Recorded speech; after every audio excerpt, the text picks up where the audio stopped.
Good morning, good morning, good morning! I hope you guys are earning your sunrise. I hope you guys are taking in this good product that the sun is giving all of us. You know, I'm continuing on talking about the book from Deepak Chopra, The 7 Spiritual Laws of Success. Today, we're going to talk about applying the law of detachment. This is straight out of the book. This is a summation.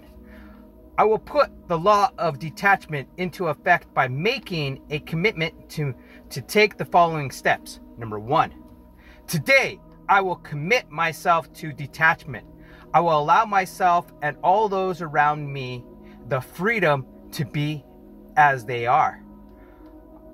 I will not rigidly impose my ideas on how things should be. I will not force solutions on problems, thereby creating new problems. I will participate in everything with detached involvement. Wow.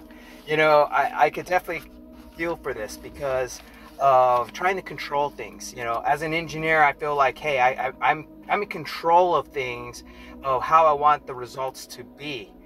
And yet, that life is not like that. Life is that sometimes the results are the results. Sometimes it's just letting someone be who they are. And you can't control, you cannot just allowing them to show up in your world of who they are, showing up with their energy. And yet we always want to control things because we want things to be a certain way. And when you let go of that, then that's when you start seeing a little bit more peace within yourself. Number 2, today I will factor in uncertainty as an essential ingredient of my experience. In my willingness to accept uncertainty, solutions will spontaneously emerge out of problems, out of the confusion, disorder, and chaos.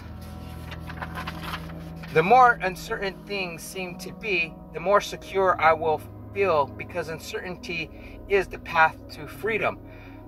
Through the wisdom of uncertainty, I will find my security. Here's the thing, like last year, I'm going to use this as an example. Last year, for Thanksgiving, I ended up going to Cancun. I didn't do any research on the resort I went to. I basically had my essentials, and I waited till the last minute to throw everything all together and just went with no expectations. And when you have that the uncertainty of just letting things be, that you have a great time. And I think that's the thing about life, is that you can't be certain in every single thing that's going to happen in life. Oh, this is certainly going to happen. We know this within sports. You think, oh, this team is going to go ahead and win because they have a great record and they're playing this team who has a losing record. In life, whoever shows up and plays the best that they possibly can is going to be ultimately be the winner. That's how we have to look at life. And number 3, I will step into the field of all possibilities and anticipate the excitement that can occur when I remain open to an infinity of choices.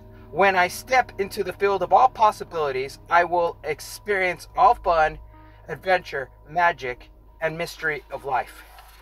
And, you know, possibilities, you know, because I think we limit ourselves and we don't look, because we put a filter within ourselves that we don't see, you know, what is behind that filter of there's more abundance within ourselves. I was having a conversation with a friend and he was basically saying, I see nothing but abundance in my life. Whereas that's his view of the world because of how he's seeing things. Whereas other people might saying, well, all I see is the negativity. All I see is the problems. When you eliminate that and just let everything be a possibility, thinking like, wow, that's another I didn't even think about that.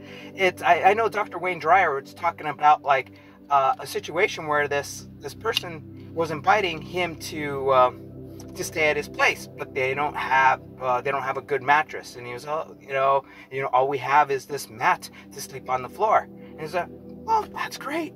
It'd be great for my back.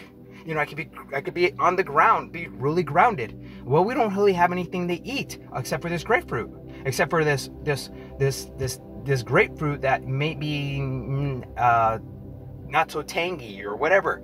And he was all, wow, hey, that's another possibility. I didn't even ever thought about that, having grapefruit for breakfast. Thinking about that, because if you limit yourself, you're limiting yourself from having that adventure and having that experience in life. Like, I have a friend, actually it was a woman that I dated, and she said, I will never eat anything that is not organic. However, I look at it as you cannot be in control of places where you can go to. You got invited to go eat, and they might be serving certain meal, and it might not be organic beef. It might not be grass-fed. The thing is that you can control certain things that you can control, but there are things that are beyond your control, which would be like you're being invited to somewhere to eat.